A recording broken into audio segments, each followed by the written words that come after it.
Meanwhile, Johnny is seething. Johnny is mad, baby. Okay? He turning red. He cutting his eyes. Okay? Rachel, she over there tearing her bread up, but he's tearing the flowers up. By the time Bao was done, he had a full plate of torn up rose petals. Okay? Welcome to La Vida Rosa. I'm your host, Pinky, and today we will be talking about Married at First Sight. But before we begin, I would like for everyone to check out my website, lavidarosastyle.com, where you can find cute accessories like the ones I'm wearing right here. Like, comment, and subscribe. And without further ado, let's get into this video. Okay, y'all, so y'all see me. Usually I try to dress up for y'all, give y'all a look here and there. It just wasn't going to happen this week. Either I'm going to do the review in a bathrobe or I'm not doing it at all. So here we go. Mind you, there was a scene in this show that made me turn it off for 2 days. Like, I wasn't willing to watch it for 2 whole days. So that's how exhausted this episode had me. If you ask me how many couples need to break up on this show, I'm going to tell you 3 and a possible. A part of me feels like I would be over exaggerating if I said that this was the worst season ever, especially, last season with Chris. Is it really that bad in comparison? But I just think that because some of these people were so badly mismatched, a lot of these people simply just were not ready to get married in the first place. It just kind of takes me back to that place where we were while a lot of people stopped watching this show in the first place. There's a certain color peel community, I feel, that are infiltrating my comments and gaslighting me and telling me that I am only criticizing the men on this show, which I feel like is a complete lie. I only go by the behavior that is shown to us on that episode.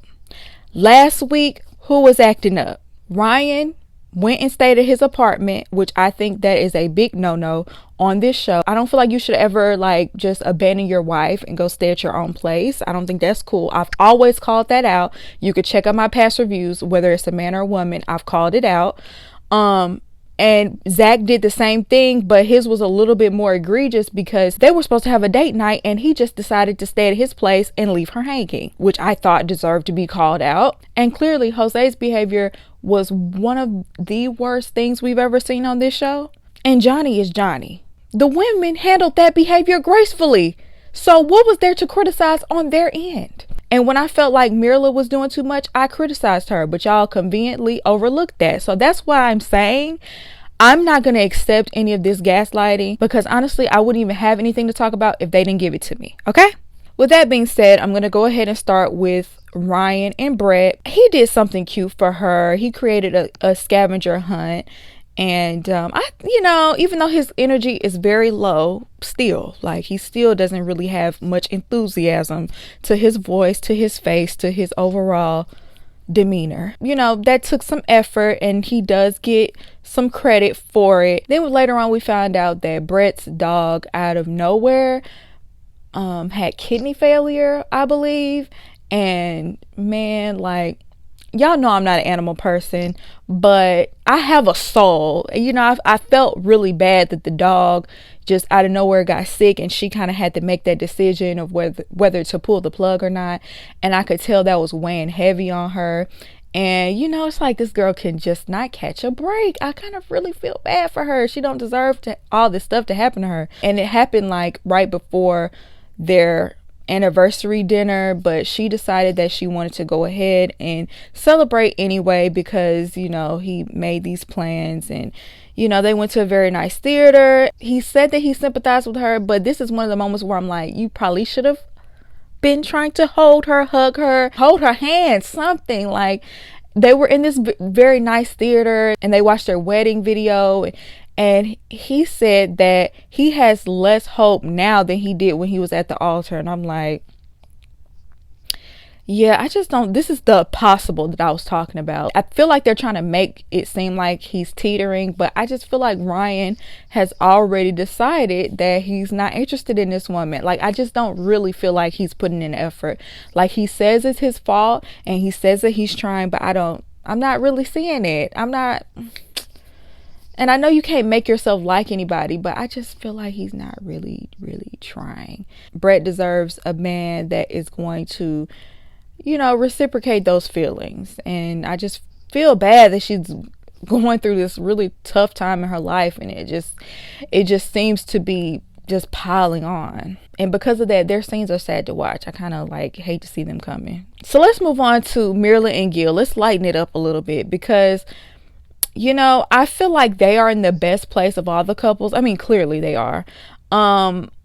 And I don't think any of us really saw this coming. Personally, I feel like it's the editing that made it seem that way. Okay, so he set up this beautiful picnic at a winery, which is something that she always wanted to do, apparently. He does let her know that he gets irritated when she is closed-minded and when she throws tantrums. He compared her to a child. At least he told her that to her face, because I was really irritated with him at the honeymoon where he was telling everybody else that, but at least he, said it to her face. And she basically says I said what I said and I ain't changing. That's her whole attitude about it. And on Unfiltered, she says that she feels a way when he throws passive aggressive jabs at her about her attitude, because she says that she complains about, objects, places, things like that, but she never criticizes him. And, I could see where she's coming from with that, Mirla, but you also have to understand that your personality, if you're always complaining about something, that is annoying. And the reason why I say it's passive aggressive is because they said out of their own mouth that they've never had an argument. So he's never really called her out about these things, and I feel like maybe he should. The behavior doesn't seem like it's enough to push him away at this point.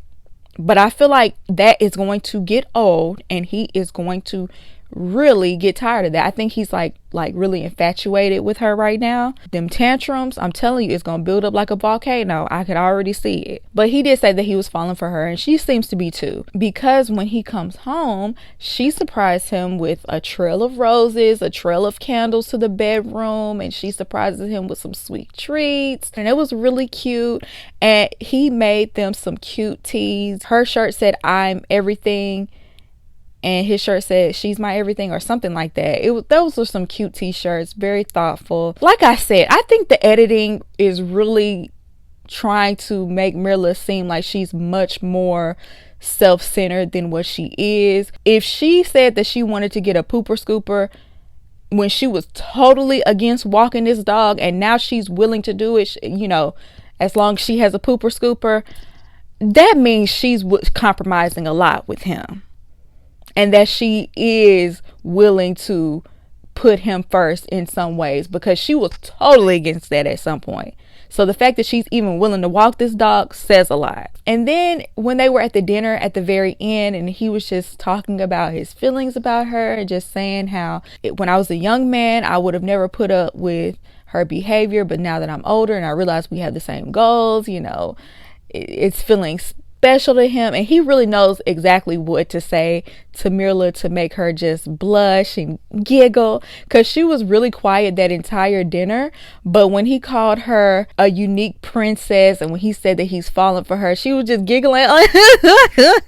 She was just giggling. I was like, girl, Mirla, you didn't make a peep this entire dinner until he started saying that. She was like, she professed her love for him. She said, I have chosen to, love him. And that was so cute. They really did look like they were married for 20 years. At this last dinner, they were sitting at the head yeah, we are the seasoned couple. When they were doing their confessionals together, Gil is on point with his assessments of all of these couples, by the way.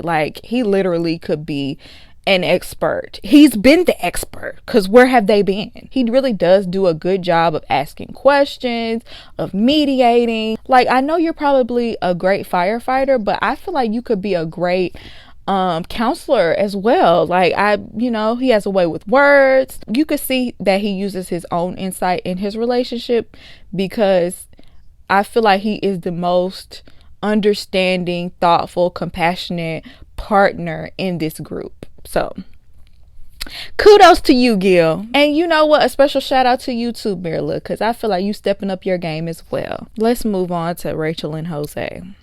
This is one of the couples that I have in bold letters: break up. When I reflect on last week's episode, the more I think about it, the more I know that this is like one of the most trash moves that have ever happened on this show. For you to lock your wife out at 1 a.m. I can't just overlook that. You know what I'm saying? But at least be apologetic, right? At least own it. That's what I could not take seriously with him.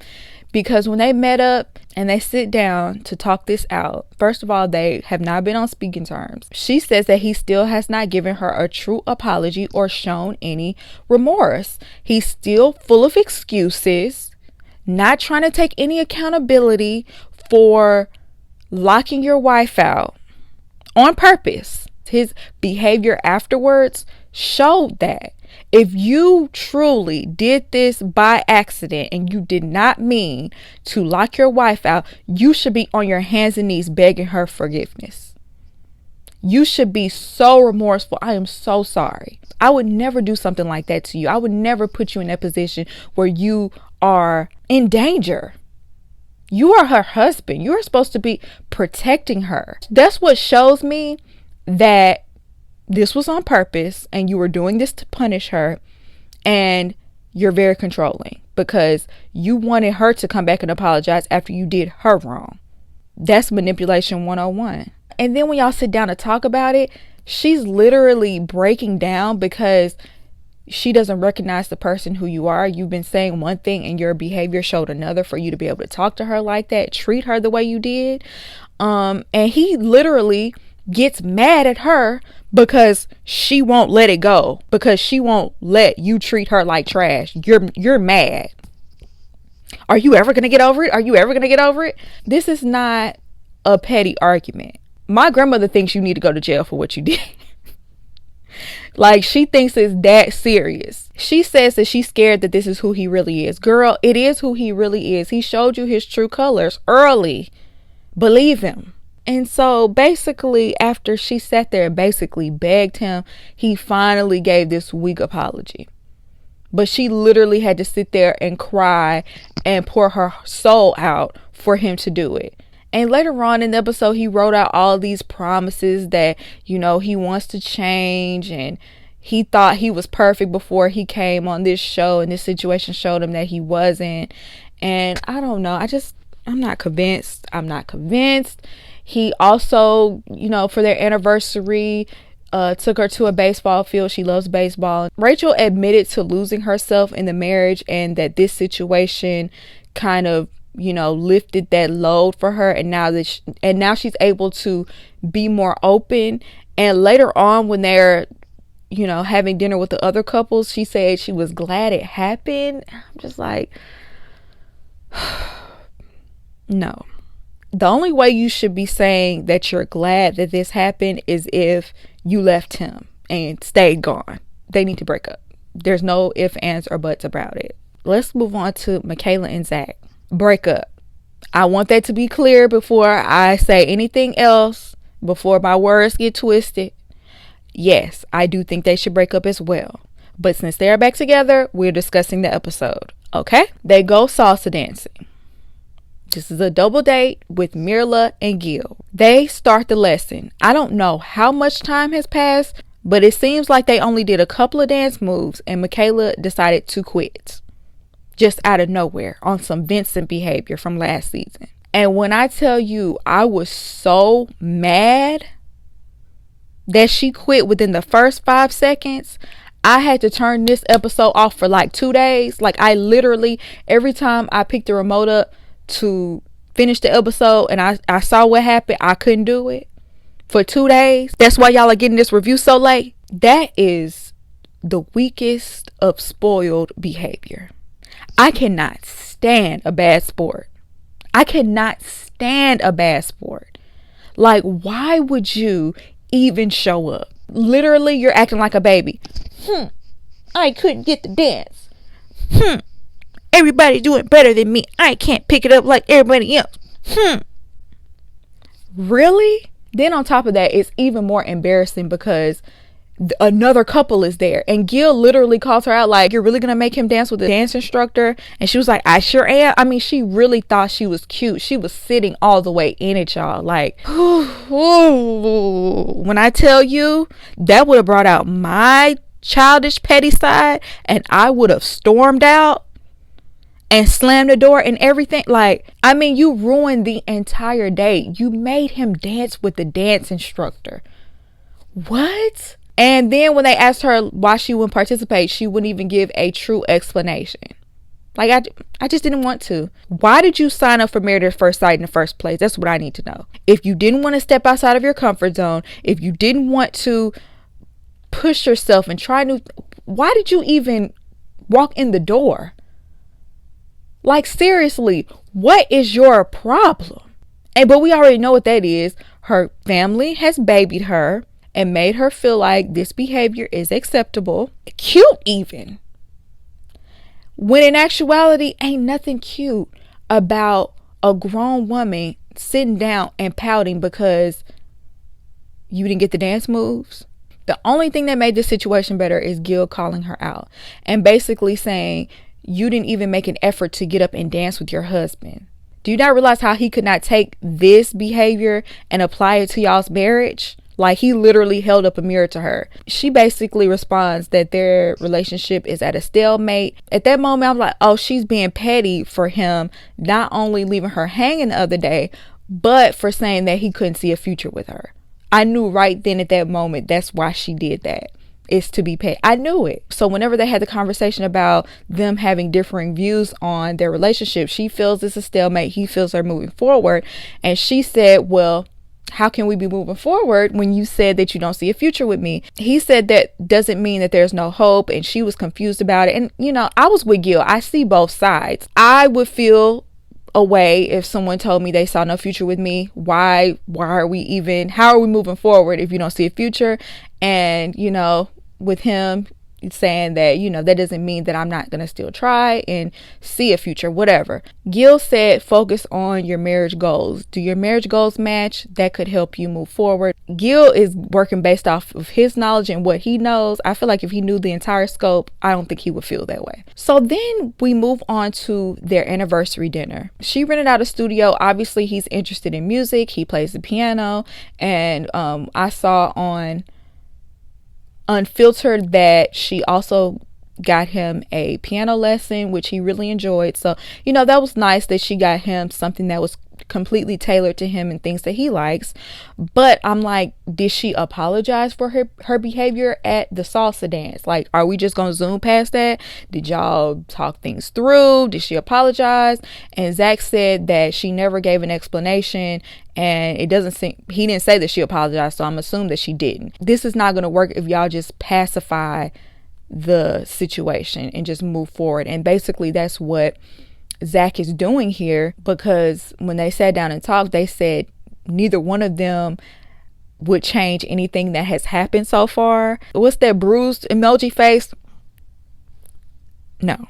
But at least she says that she self-sabotages these relationships. At least she knows that. He admitted to having a romanticized view of what a marriage is.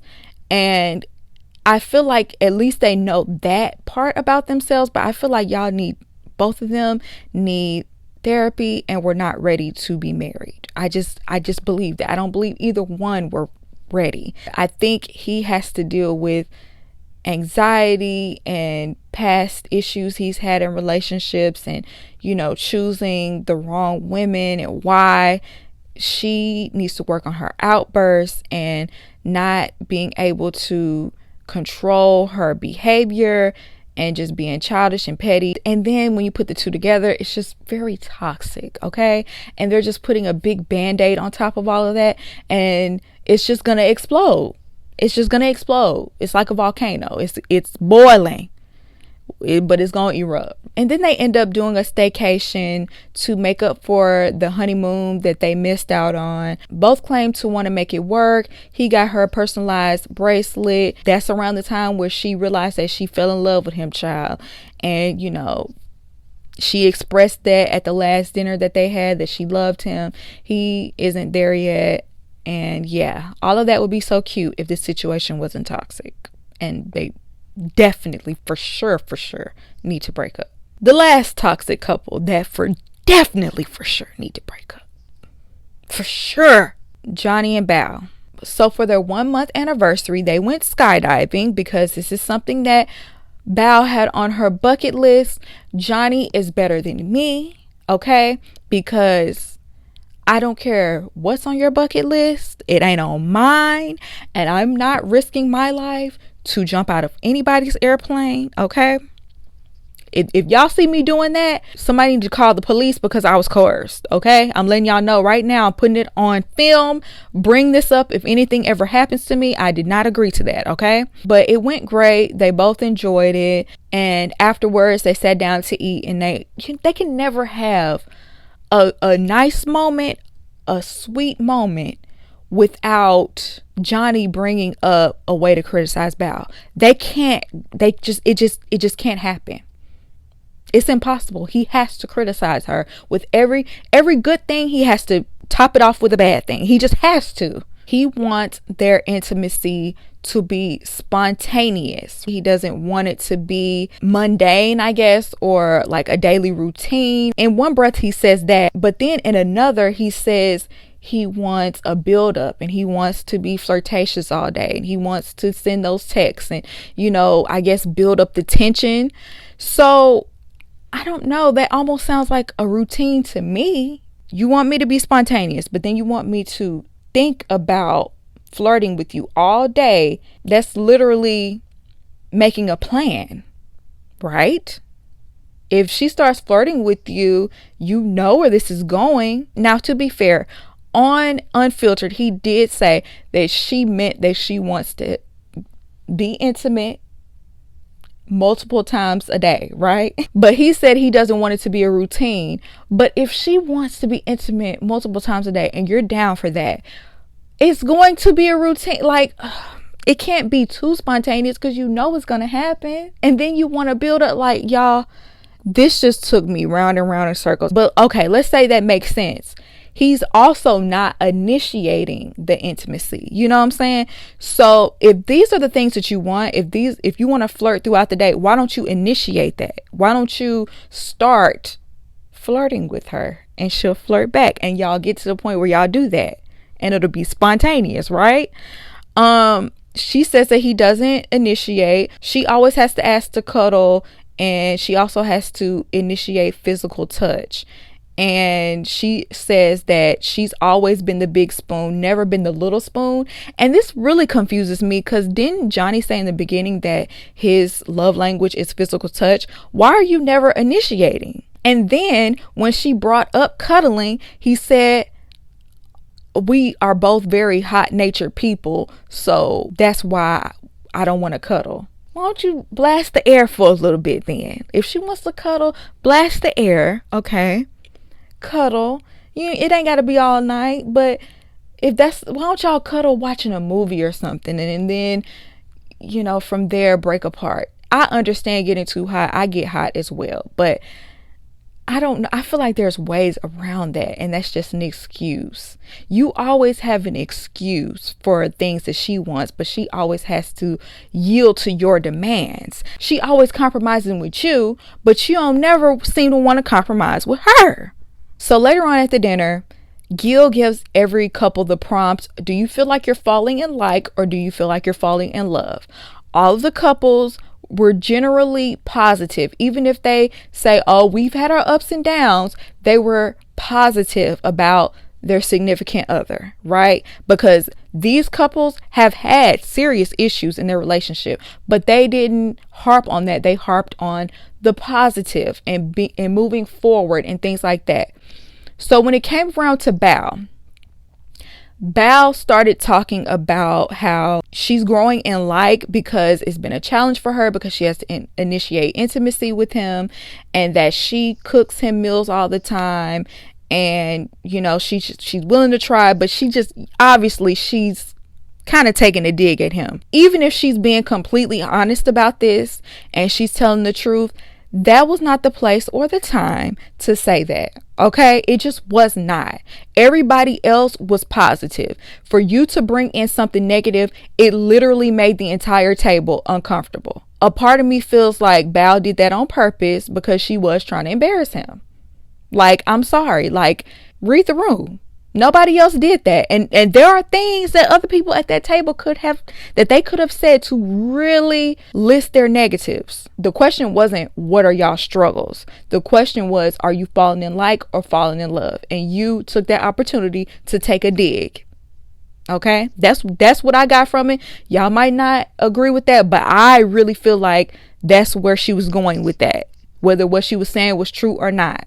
Meanwhile, Johnny is seething.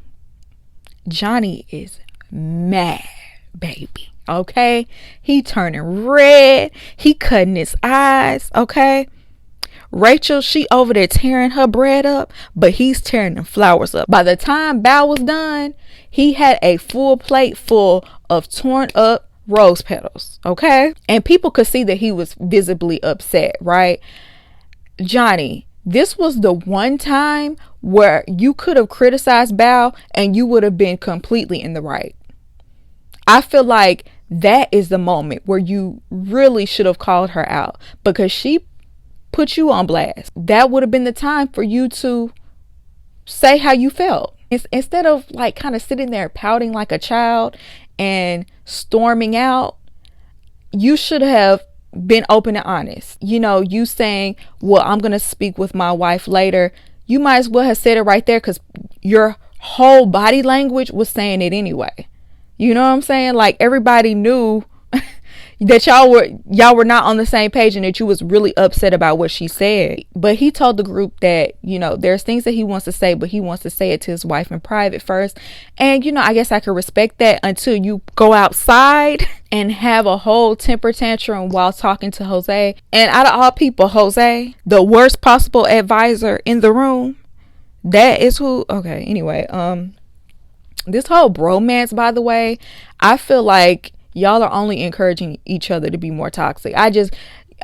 We haven't seen it on camera, but I just feel like y'all don't need to be the ones counseling each other. This is where Johnny puts it all out there that Bao is lying and she's being fake to everybody. He said that she does not be cooking these gourmet meals. He said that she's controlling, manipulative, and calculating and trying to make herself look good and wants credit for the things that she promised to do but never actually follows through on those things. And he also said on Unfiltered that behind the scenes, they had a conversation about her having social anxiety and that the cameras make her nervous. So she wanted to keep certain things and certain conversations off camera, and he decided to go along with it. He feels like she manipulated him into doing that because she's trying to protect her image, because he's like an open book and a wild card and shares his emotions freely, and she can't prepare for the things that will come out of his mouth. So when they're around the group or cameras, I guess she wants him to hold back, but she gets to say whatever she wants to say. Now, do I believe Bao is lying about cooking and doing all the extra stuff? Low key, I do, because if they had footage of her cooking more than just that first time she cooked, I feel like they would have showed it, because Johnny is like, you know, the villain of their relationship and Bao is looking like the innocent one. So I feel like they would have shown that. They didn't have any footage of it. So I believe him on that. I do. If what he's saying is true about her, you know, wanting him to keep certain things private, but she gets to say whatever she wants to say, she is calculating, controlling, and manipulative. But you are a grown man. You do not have to go along with that. But I kind of don't believe it, because every time we turn around, Johnny, you are criticizing her on camera. So which one is it? Y'all need to break up. I do feel like Bao does want to present herself a certain way in public. I can believe that to a certain extent. I don't feel like she has as much control over you as you're trying to make it seem, because you run your mouth way too much for her to have that much control. That doesn't make any sense.